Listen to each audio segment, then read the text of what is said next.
que mais interessa a Deus aqui no mundo? O que você imagina que seja?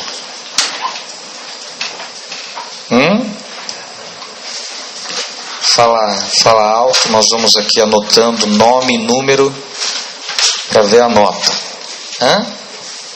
O que mais interessa a Deus no mundo? Como, mas? A sua própria glória, ele disse. Então, a Deus interessa que ele seja conhecido, que é, como a gente pode dizer hoje, glorificado. Conhecido por quem? E para quê? Pelas tartarugas? Por nós. Nós quem? Os seres Muito bem. O grande interesse de Deus no mundo são os humanos. Por quê? Fomos nós que nos perdemos da glória dele. Fomos nós que nos afastamos e nos distraímos da glória dele. Então ele quer ser conhecido por nós. Mas para quê? Você não está a fim de responder perguntas hoje?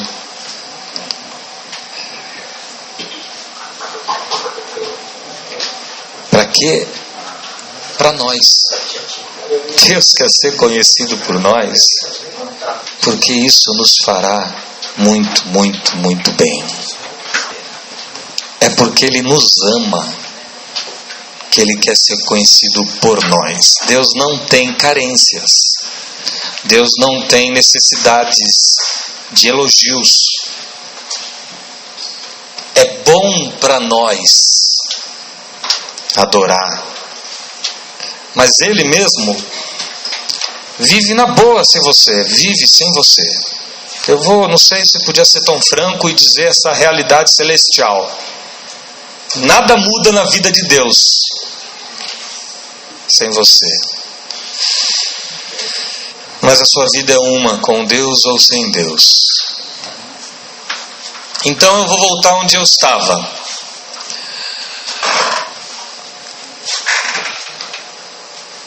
Deus tem interesses no mundo, e os interesses dele no mundo são que os seres humanos o conheçam.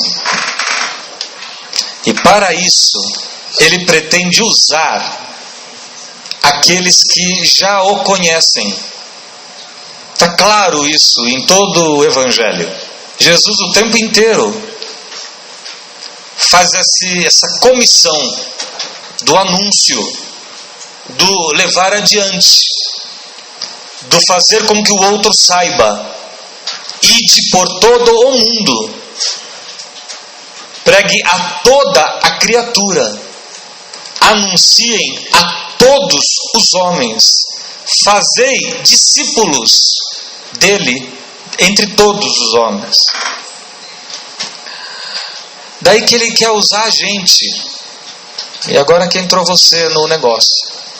Deus tem interesses neste mundo. Você é deste mundo. Quantos aqui são do mundo? Ninguém. Todo mundo da igreja. São todos deste mundo, né? Deus tem interesses nesse mundo. E tem interesses com você. No seu tempo, na sua geração, nesse seu espaço de vida, que diz respeito a esta fase da história, tal qual a história agora é. Bom, aí a gente vem com um discurso desse, toda conferência missionária alguém vem falar uma coisa desse. Eu na idade de vocês aqui da frente, era uma tortura a conferência missionária. O cara vinha lá da África, que nem a gente vem agora, mostra 2 milhões de desgraças, fala que ele mesmo é um desgraçado que está lá sofrendo e pastando com a ajuda de muito pouca gente. vive uma vida infernal lá e depois pede para levantar a mão todos quantos querem a carreira missionária.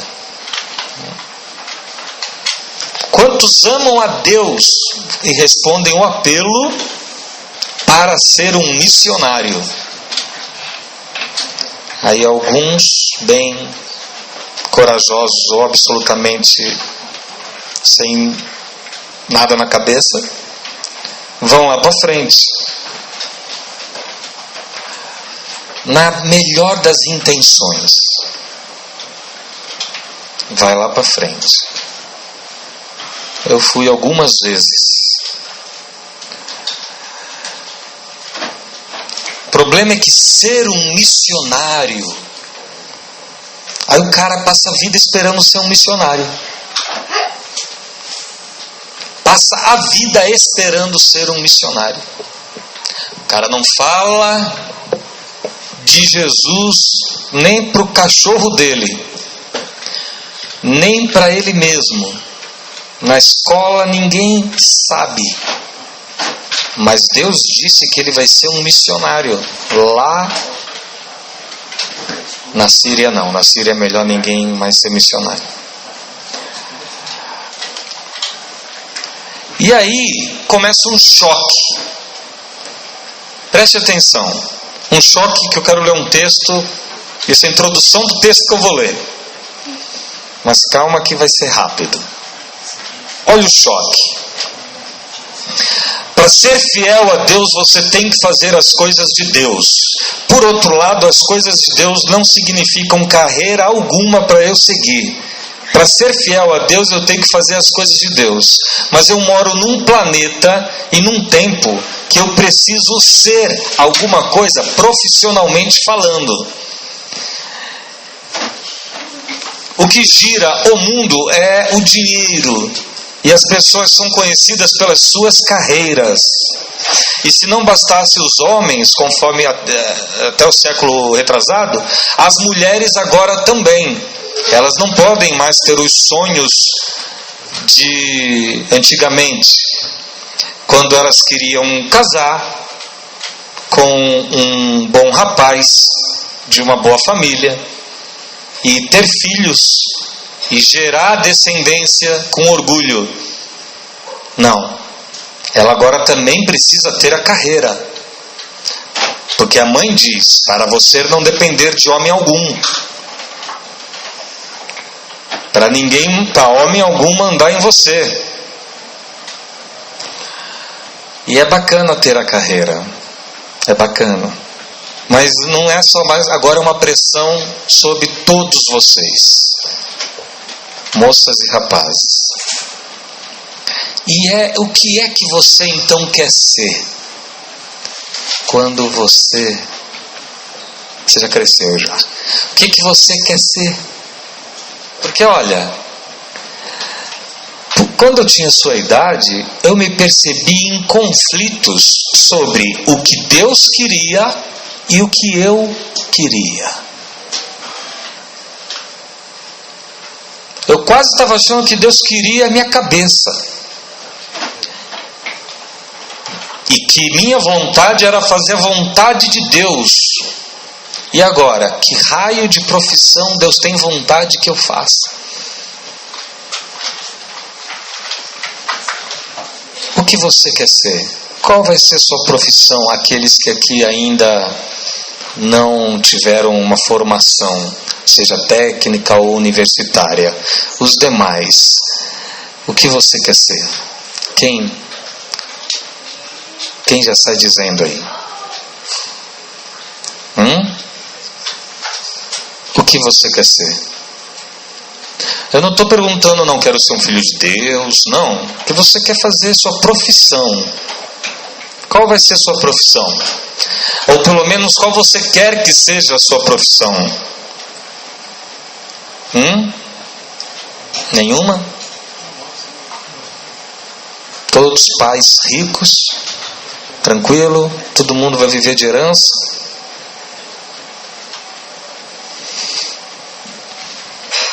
Quem quer ser engenheiro? Qualquer engenharia. Qualquer uma, para ver se você levantar a mão. Tá ali, um químico, um eletrônico, engenheiro civil. Civil também? Não? Engenheiro o quê? Mecânico. Os demais também, mecânico? Então fala qual? Químico. Quem mais? Você quer o quê, meu amigo? O que você quer da sua vida? Hã? Engenheiro civil também? E quem quer ser jornalista? Boa escolha. Quer ser jornalista? Quer trabalhar nessa área, né? Na área de cinema. Ok, cuidado aí, quem vai casar com ele vai ganhar nada. Mas pelo menos vai fazer o que gosta.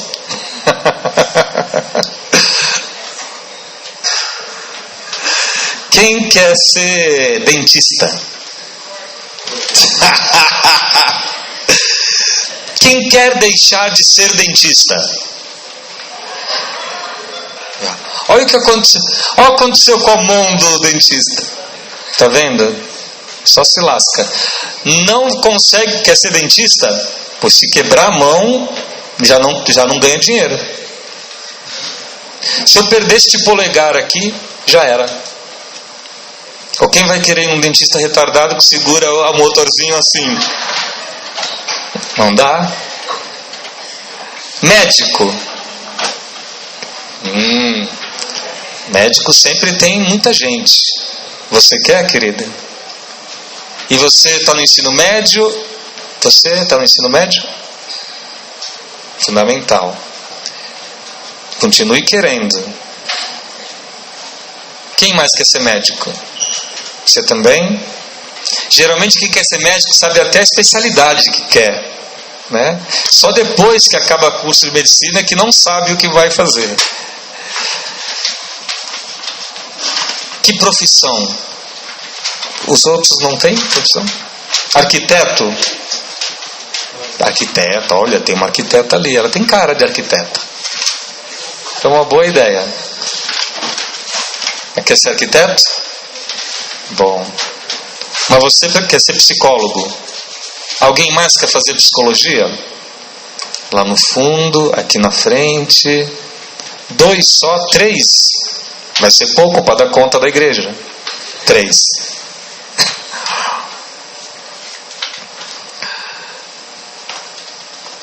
Eu queria ser dentista. Queria. E fui. E sou. Há 20 anos eu sou dentista. Eu me formei em 1995.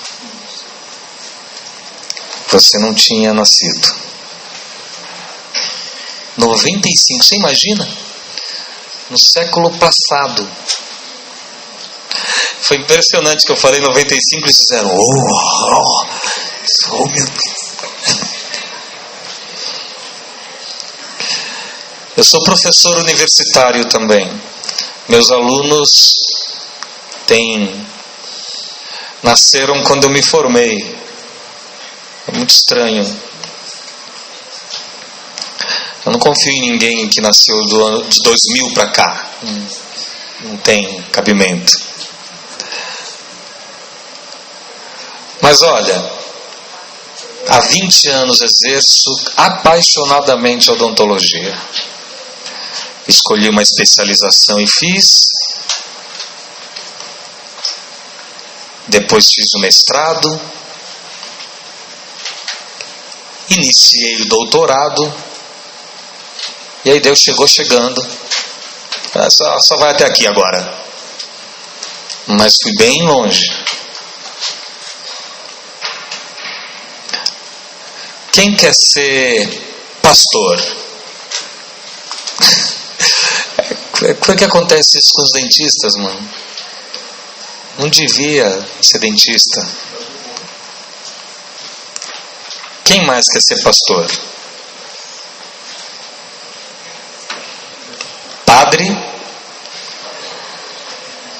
Não. Quem quer casar?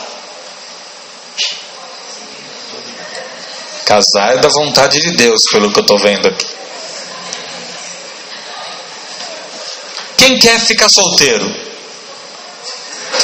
É natural que você queira ficar solteiro agora, eu entendo. Quero que a gente se veja daqui a 4 anos, e você vai me dizer isso. Alguém mais quer ficar solteiro? Não? Olha só, gente. Todo mundo é normal aqui. Todo mundo é normal. Vocês são absolutamente parecidos com os jovens todos, de todos os lugares. A questão, pessoal, é: qual é a vontade de Deus para a minha vida? Isso dá uma confusão. E eu queria te ajudar a ficar livre dessa confusão. Especialmente porque ninguém quer ser pastor, pelo que eu vi no C. É Márcio. Lê o ponto.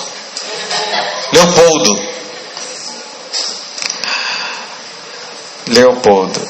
Olha, deixa eu dizer uma coisa bem séria.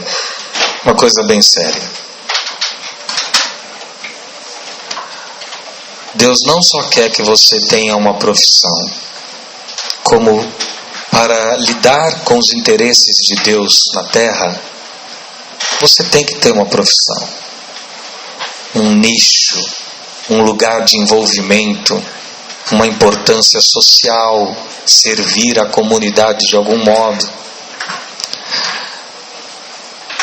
Deus quer que você tenha a profissão que você escolher. Você consegue acreditar assim? Deus quer que você tenha a profissão que você buscar e desejar ter. Eu estou falando isso porque eu conheço Deus nessa parte. Essa coisa de profissão. Eu não quis fazer medicina, sabe por quê? Ia demorar demais. E Deus me chamou para ser missionário. E eu precisava ser missionário. E medicina ia me ocupar tão integralmente que eu quis fazer uma coisa que me ocupasse só um pouquinho para poder ser missionário. E esse que foi o grande engano. Porque me formei em 95, trabalhei das 8 da manhã às 9 da noite até o ano 2000. No meio desse período casei. Quando eu me dei conta, eu tinha trabalhado assim absurdamente, e mais do que meus amigos. Compramos nosso apartamento, compramos o carro. Nossos pais não tinham recurso algum para pagar minha faculdade. Foi um sufoco. Minha mãe ficou devendo lá um tempão. Meu pai faliu porque vendeu carro, lojas, que ele tinha sociedade, até que ele vendeu o telefone. Naquela época o telefone valia. Lembra, Tati? Você que é daquela época. Ações da TV Goiás, Tele Goiás. Meu pai vendeu tudo. Quando não tinha mais o que vender, ele e minha mãe decidiram que ia me tirar na faculdade. Eu estava no 3º ano. Mas minha mãe falou: eu não vou contar isso para ele, você conta. E aí meu pai estava com hiperplasia de próstata, então ele tinha que levantar para ir no banheiro toda hora. Cada 1 hora ele levantava para ir no banheiro fazer xixi. E ele ficava me vendo estudar. Para as provas, a gente reunia os amigos e estudava de madrugada. Em vez de estudar certinho, com antecedência, muitos dias antes, um pouquinho, não. Ficava estudando um dia antes, começava meia-noite, acabava às 6 da manhã. Só que aí o meu pai acordava 1 hora da manhã e me via estudando. Aí ia lá, fazia xixi, aí voltava. 3 horas da manhã ele acordava de novo, eu estava estudando. Aí ele ia lá no banheiro, 5 da manhã ele acordava, eu estava estudando. Ele falou que fazia xixi pensando: como é que eu vou falar para esse moleque que não tem mais como continuar o curso? Como? Eu não tenho coragem. E aí deixou eu fazer devendo mesmo. Eu nem sabia. Eles tiveram o carinho de não me contar, para que eu pudesse me concentrar nos estudos. E estudei. Fui um dos melhores da minha turma. E quando chegou o ano 2000, pessoal, eu tive um estresse, um colapso nervoso.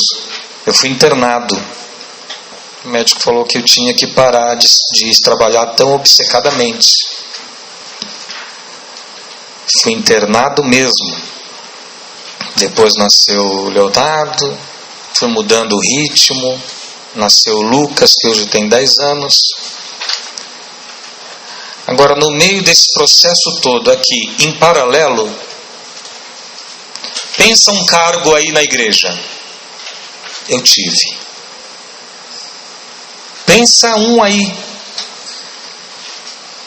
Não fui da equipe de dança. Não existia isso também. Aqui também não. Que bom, não tem. Não fui, mas também não fui do Ministério de Louvor. Eu fui presidente de mocidade, presidente de adolescentes, secretário de missões, diácono, presbítero, pastor. Tudo isso enquanto ainda era dentista também.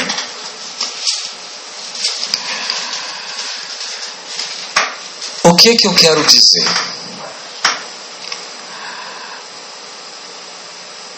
Que nem uma coisa e nem outra para mim significavam exatamente o reino de Deus.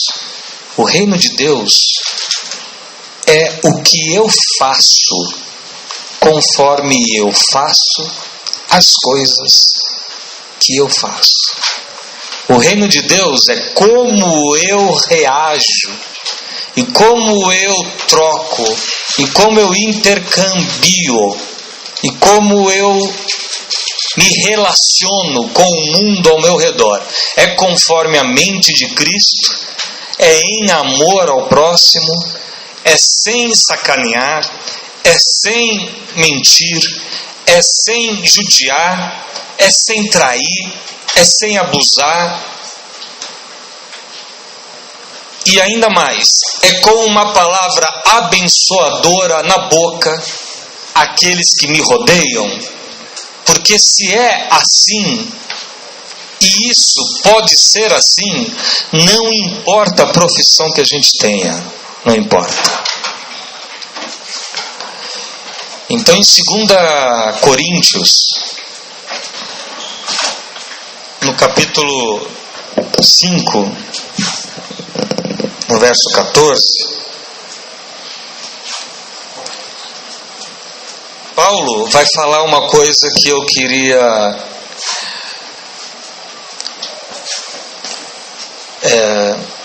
denunciar que acontece entre nós. Preste atenção. Nosso grande problema não é que a gente, tendo alguma profissão, não vai ter cargos dentro da igreja. Nosso grande problema, pessoal, é que a maioria de nós não fala de Jesus para quem quer que seja. Não estou falando de vocês aqui. Como eu sou um convidado, eu tenho a liberdade e a tranquilidade de falar por não conhecer. Então, quem não conhece não está apontando o dedo para ninguém. Então, como não conheço vocês, tenho a liberdade de dizer que a maioria de nós sofre de uma incrível dificuldade de falar de Jesus para as pessoas com quem convive. Eu não vou perguntar aqui quem sofre dessa dificuldade. Eu sei que a maioria de nós, no melhor das hipóteses, convida os amigos, a maioria, não todos, para ir a algum evento da igreja. E isso é o máximo que aproxima o jovem cristão de alguma coisa parecida com evangelização, mas bem de longe parecida.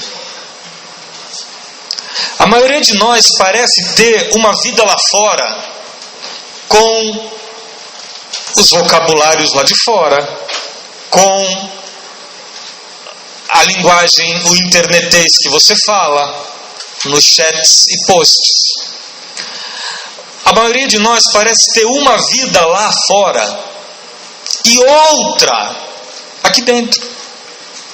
Essa que os de fora pouco compreendem, essa daqui de dentro. Porque os de fora não entendem muito bem por que a gente fica cantando. E também não entendem por que a gente fica ouvindo um cara tanto tempo. Não entendem porque a gente vai à igreja com regularidade, em vez de uma hora ou outra. É interessante lá quando as pessoas se convertem na minha igreja. Eu não digo para elas que elas têm que voltar domingo que vem.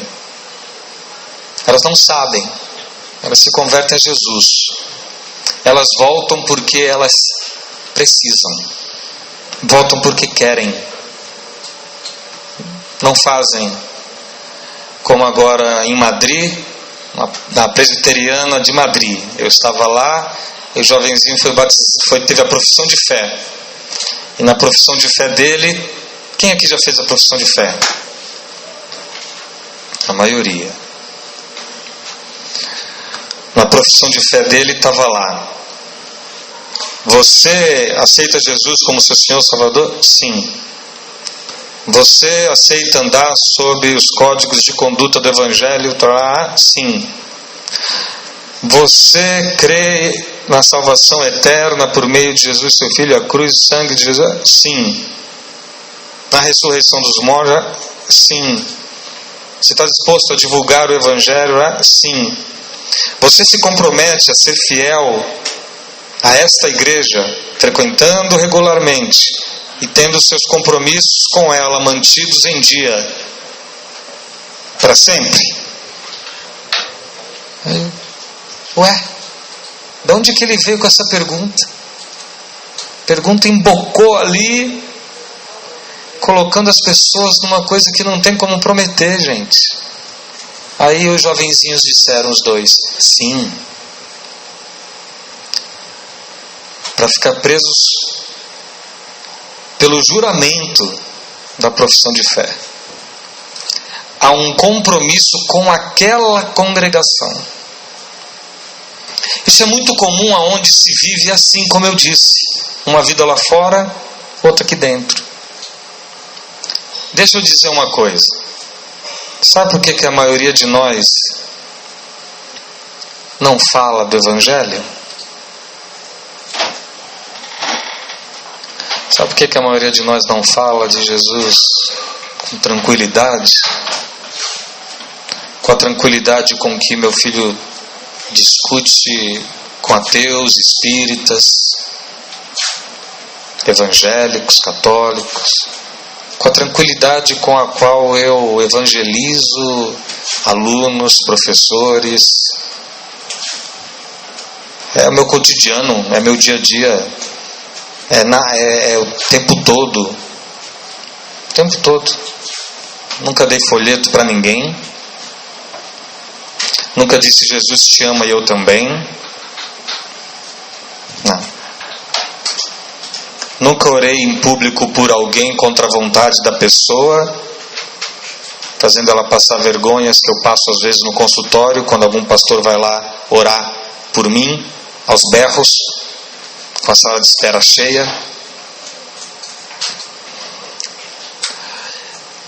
Mas eu, sendo assim normal, eu amo falar de Jesus. Falar de Jesus para você é fácil. Você está aqui. Você veio para ouvir. Mas pegar as ocorrências da vida para falar de Jesus é outra história. Daí que o pessoal agora me chama.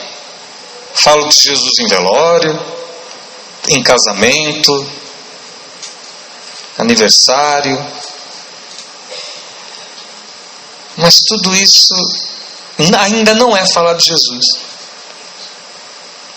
Eu acho que a gente não fala muito da boa nova, porque para alguns talvez ela não pareça exatamente uma boa nova. Preste atenção. Volte a se concentrar rapidamente. Olha, tem gente que não fala do Evangelho como uma boa notícia, porque já não é mais uma boa notícia. E a gente só fala do que é bom. Não tem jeito. Preste atenção. Você só fala do que gosta. A gente só fala do que é bom. A gente só conta aquilo que está com o coração cheio. Quem não fala da boa notícia do Evangelho é porque ou não a entendeu, ou já faz tempo que ela não é boa. Porque você não precisa ser pastor, não precisa ser missionário, não precisa ser mestre, não precisa ser doutor, não precisa ser teólogo, não precisa ser nada disso para falar do que só diz respeito ao teu coração, na qual Deus mora por meio de seu Espírito. Isso é um processo íntimo, pessoal, é teu, com o teu Senhor. Não tem a ver com instância outra nenhuma. Se Jesus mora em você, Jesus vaza da sua boca sem você perceber. Se Jesus mora em você, você caminha como Ele, sem se dar conta de que caminha como Ele. Se Jesus mora em você, você se dedica a gestos de fraternidade, de franqueza, de acolhimento do próximo, de sinceridade nas relações, porque este é você, é Jesus fazendo efeito em você. Hoje as pessoas não sabem falar de Jesus se não for porque de repente elas têm um forte testemunho de uma conquista. Aí você vê alguém dizendo: fui promovido, mas também eu vou à igreja todas as quintas e domingo.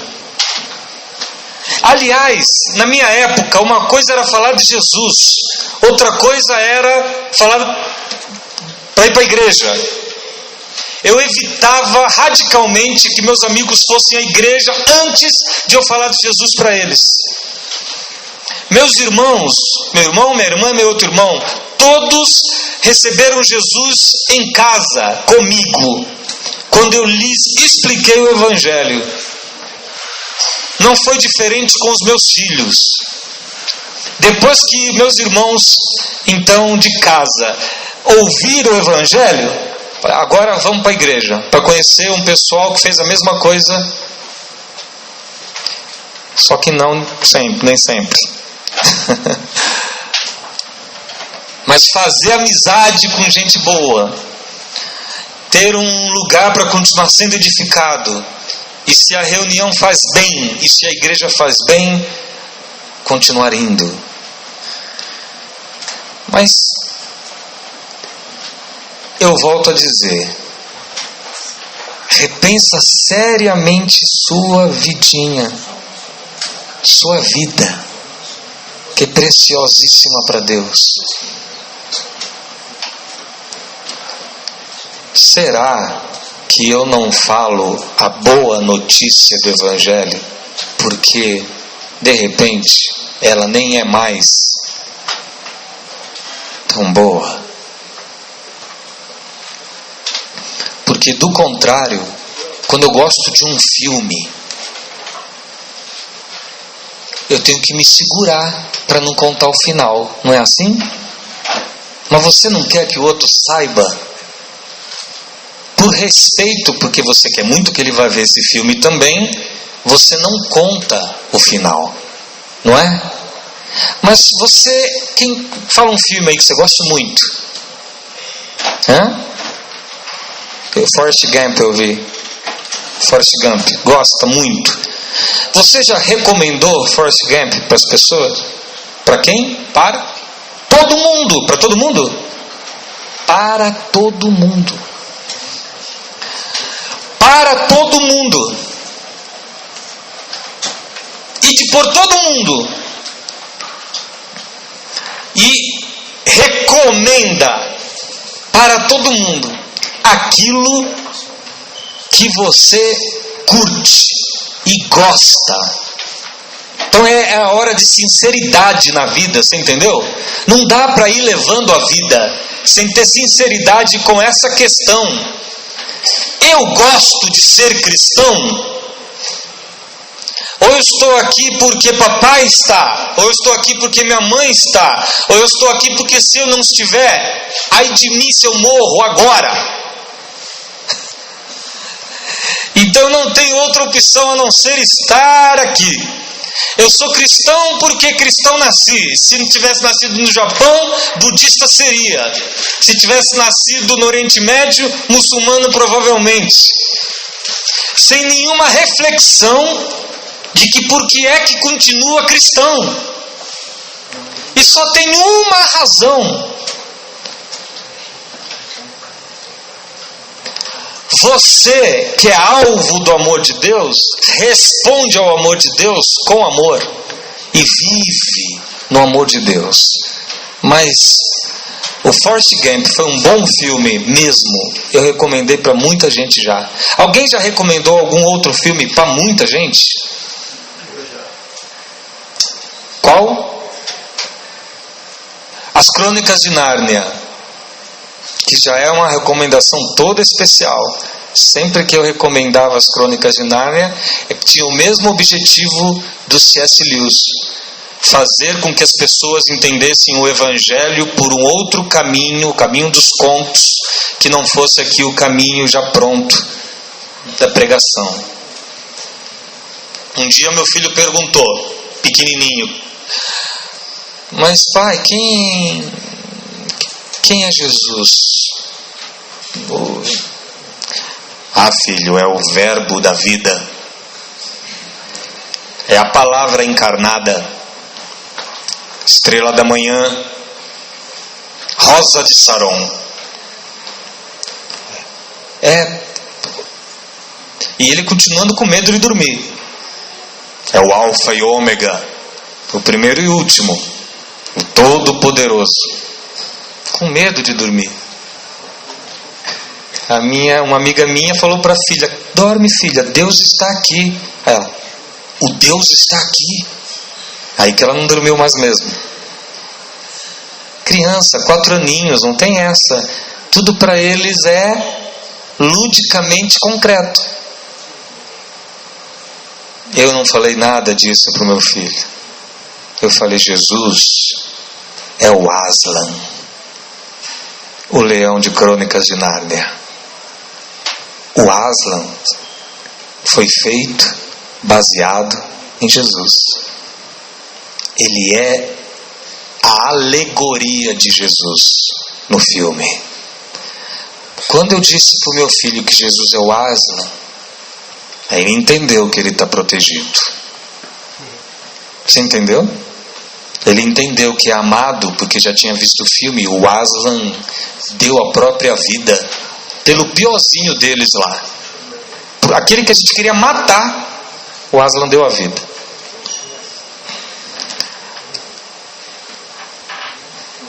Você recomenda Crônicas de Nárnia? Olha Paulo recomendando o Evangelho. Em 2 Coríntios 5, versículo 14.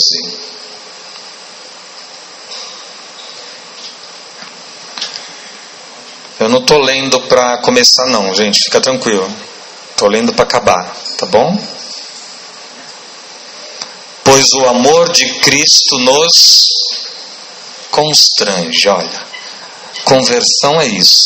O amor de Cristo precisa me constranger.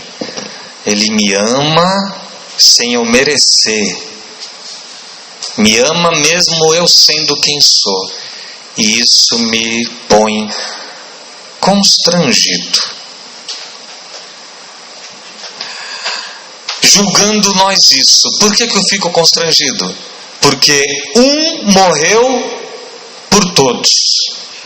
Olha a boa notícia agora. Logo, todos morreram. Quando Jesus morreu por mim, morreu a minha morte. E então, eu morri com Ele, sem precisar morrer. Porque Ele disse que eu não vou morrer. Disse que aqueles que estão em Cristo não morrem. Passam da morte para a vida. Não experimentarão o que seja o poder da morte. A dor, não a dor da morte enquanto se vive, que a gente também tem muito medo dela, a dor da doença. Mas o que representa a morte em si, nós não vamos nem sentir. Ele prometeu, e foi o único no mundo que prometeu. Então ou é doido ou é Deus, que a gente passa da morte para a vida. Pum. A morte é uma porta, é só uma entrada, é dimensional. Fechou o olho aqui, abriu ali.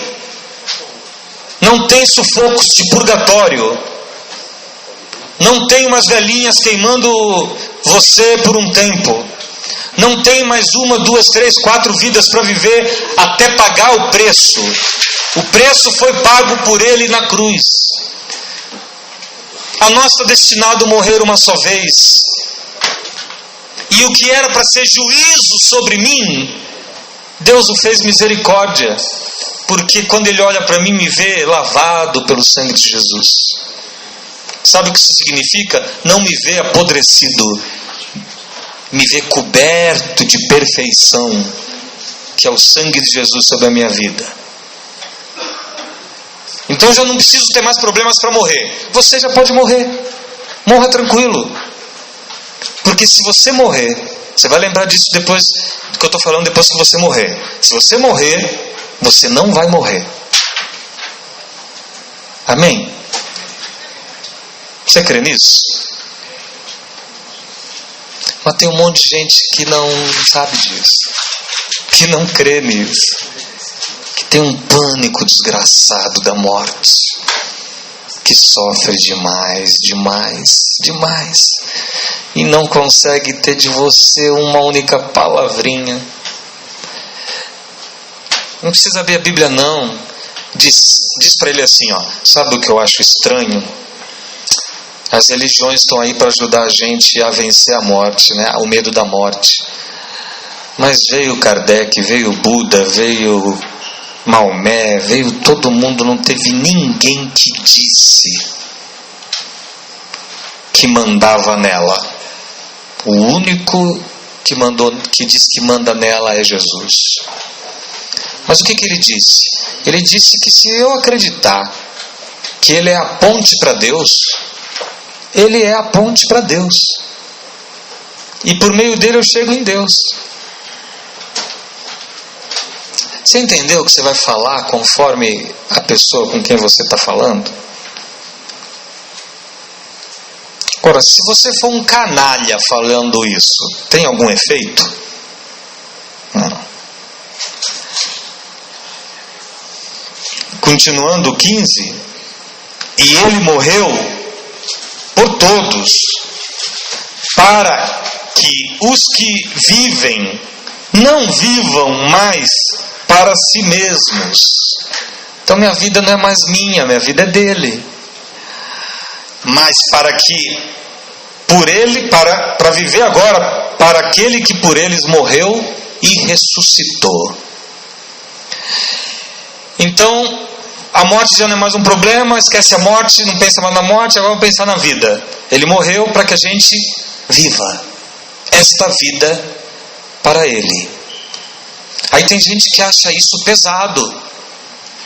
Cristão, estou falando, moçada, acha isso pesado, viver para Jesus. Puxa, aquele camarada pegou todas as meninas, foi para todos os lugares, foi para todas as baladas, mas eu me converti aos 13 anos, não deu tempo. Eu já ouvi, já vi. Vem aquele pessoal dar o testemunho aqui.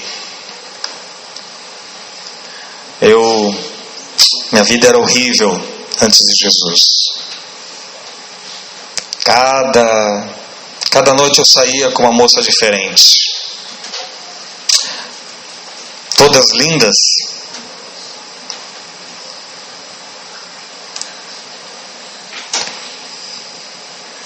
E eu fugia de casa, ia com meus amigos para a praia. Passava o dia inteiro na praia. Mas finalmente eu aceitei Jesus. E os jovenzinhos na frente.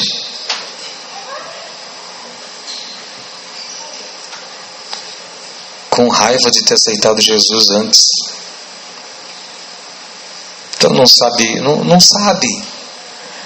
sabe que ser de Jesus é bem melhor. Olha, verso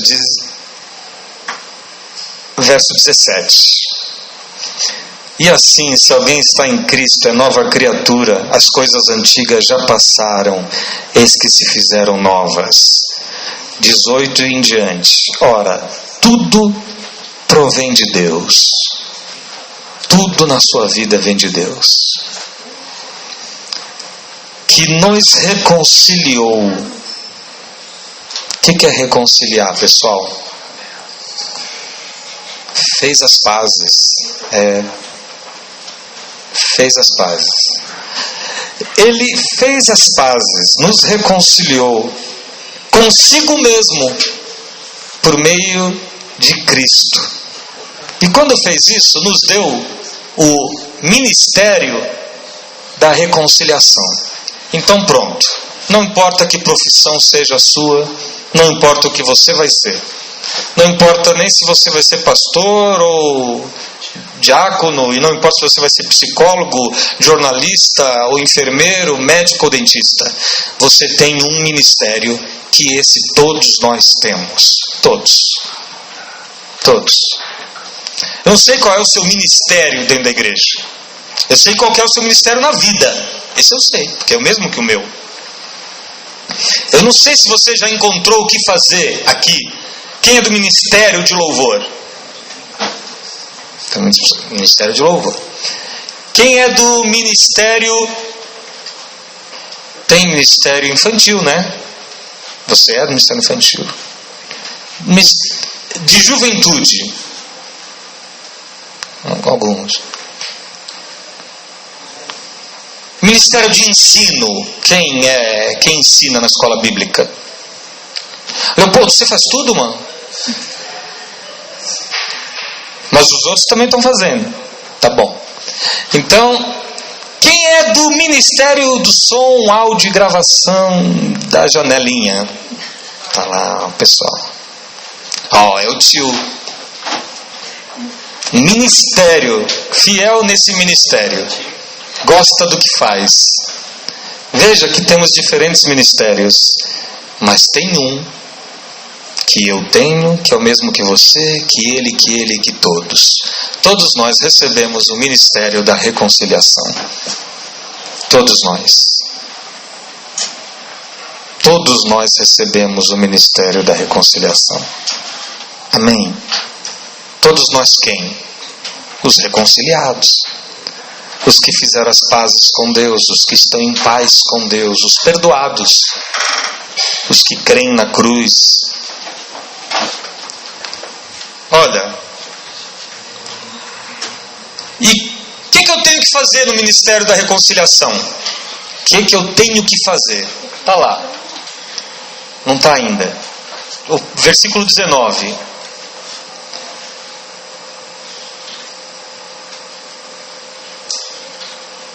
Deus estava em Cristo reconciliando consigo o mundo.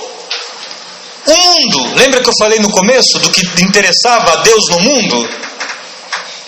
Então, olha o que interessa a Deus no mundo. O homem no mundo. Deus estava em Cristo reconciliando o mundo. Como assim? Não imputando aos homens as suas transgressões. Deixa eu falar de outro jeito. Como fala de outro jeito, Leopoldo? Não pondo sobre o homem o peso de pagar a culpa do que fez, do que faz. Tirou a nossa dívida. Você nem pecou. Agora para não me convidarem mais. Você nem pecou e Deus já está com perdão disponível. É assim que é. Foi Jesus que falou para Zaqueu: Zaqueu, desce que eu vou comer na sua casa. Aí ele ficou constrangido. Aí ele sabia quem ele era. Aí ele chegou se arrependendo.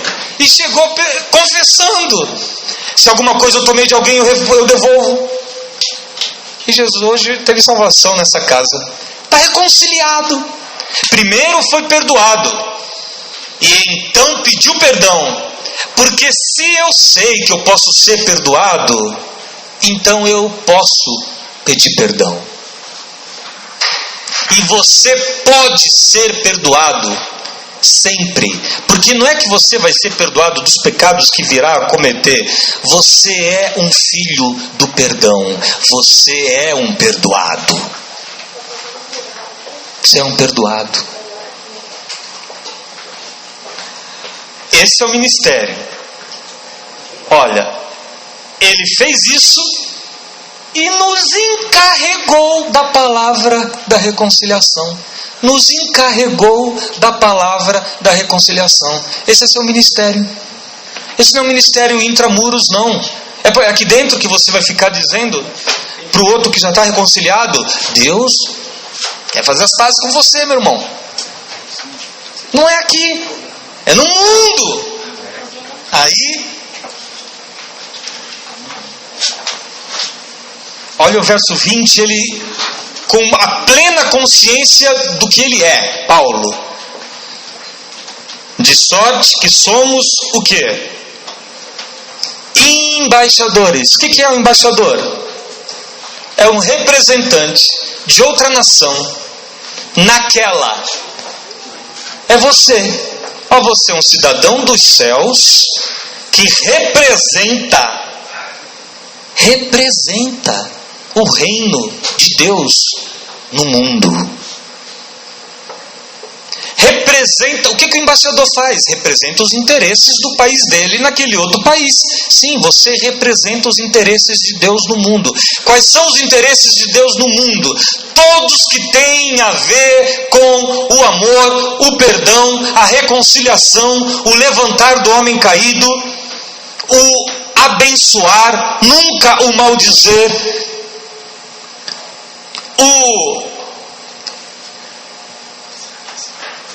estender a mão e nunca apontar o dedo. Apontar o dedo não é interesse de Deus no mundo.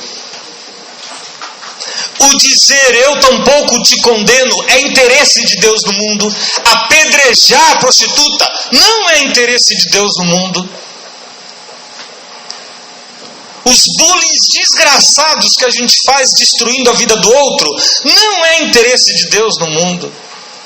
Interesse de Deus no mundo é tudo que ergue o outro, tudo que levanta o outro, tudo que devolve a estima do outro, tudo que faz com que o outro se saiba amado por Deus, não porque nas nuvens Deus vai escrever eu te amo, mas porque você o ama.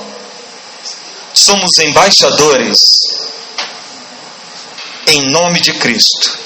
Olha que interessante, ele fala agora, como se Deus exortasse por nosso intermédio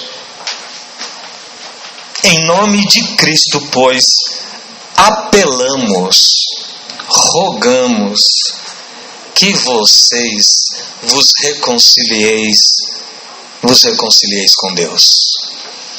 Paulo está dizendo, olha, eu estou apelando para o mundo, apelando no sentido de pedindo, gente, olha só, da parte de Deus já está tudo bem. Fala isso para algumas pessoas essa semana.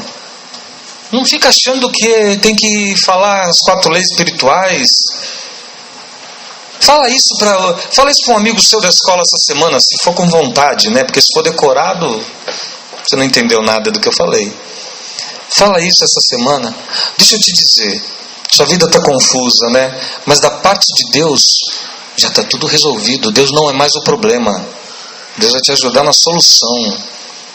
Deus não está contra você, Deus está do seu lado. Mas eu fiz besteira. Sim, por isso você precisa mesmo de Deus. Não é na hora que você faz besteira que Deus vai embora. Porque se eu fizer besteira e Deus vai embora, então eu não preciso de Deus. Eu preciso de Deus justamente porque eu faço besteira. Para quantas pessoas eu já falei, ei, você está perdoado. Como você sabe? Eu sei, porque eu conheço Jesus. Já perdoou você.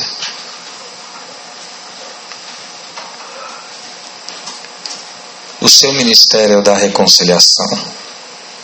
Você diga à pessoa do seu lado, eu descobri seu ministério.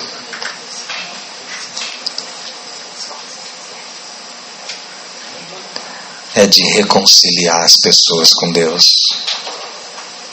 É esse. Amém? Eu queria chamar o Leopoldo aqui para ele orar concluindo e dizer para vocês, eu não sou um chato que fica por aí evangelizando as pessoas, mas quando as pessoas estão sofrendo, elas me ouvem. Eu quero muito que seja assim com cada um, muito, mas preste atenção. Primeiro precisa ser uma boa notícia para você. Eu acho que não morrer é uma boa notícia. Mas eu vou morrer. Não vai, você vai ver. Morre para você ver. Estou falando. Acredita em Jesus. Morre de mão dada com Ele. Senhor, não acreditei em mim, eu só acreditei em você mesmo. Você é a ressurreição e a vida. E quem está em Cristo não morre. Não morre. Tá, e agora que está resolvida a morte, Jesus veio e resolve a vida também. Como assim? Eu sou um perdoado. Tá bom? Mas isso não pode fazer um ou outro fazer asneira sabendo que é perdoado? Não. Quem se converte à graça de Deus não zomba de Deus. E outra coisa, essa é a mensagem. Essa é a mensagem. Eu paro de falar a mensagem porque o ouvinte não entendeu. Aí o ouvinte agora vai lá, beija a balada inteira, porque Deus perdoa, e a culpa é minha, que disse que Deus perdoa. Então não tenha medo de dizer, porque as pessoas não têm que temer a Deus. Elas têm que amar a Deus. E a gente só ama a Deus se souber amado por Deus. Tá bom? Psicólogos, jornalistas, médicos, dentistas, Deus os abençoe muito. Amanhã de manhã nós estamos aqui na escola dominical falando com a igreja. Obrigado, viu?